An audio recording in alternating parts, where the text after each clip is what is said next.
ГСП онлайн. Городские новости сейчас.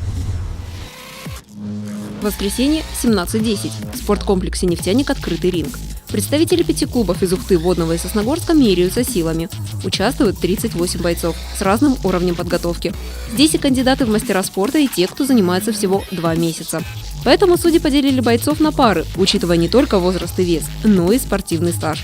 Есть довольно интересные пары, и составлены в плане, скажем так, чтобы тренера именно посмотрели, как себя покажут спортсмены, то есть на что они будут способны, есть ли перспективы, есть ли характер у спортсмена, или нужно еще поработать. Пары есть уже, довольно интересные пары, всегда есть интересные пары. Одним из самых быстрых боев стал поединок двух подруг – Анны Жерихиной из Сосногорска и Ирины Андерсон из Ухты. Местная спортсменка занимается 2 года и является победителем республики по кикбоксингу. Ее оппонент Анна – победитель Северо-Запада по рукопашному бою, в спорте 10 лет.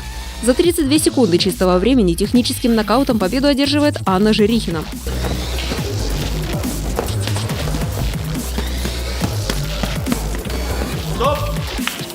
Открытый ринг проходит регулярно. Здесь победители не получают кубки и медали, но получают бесценный бойцовский опыт, который, несомненно, поможет им в будущем добиться высоких результатов.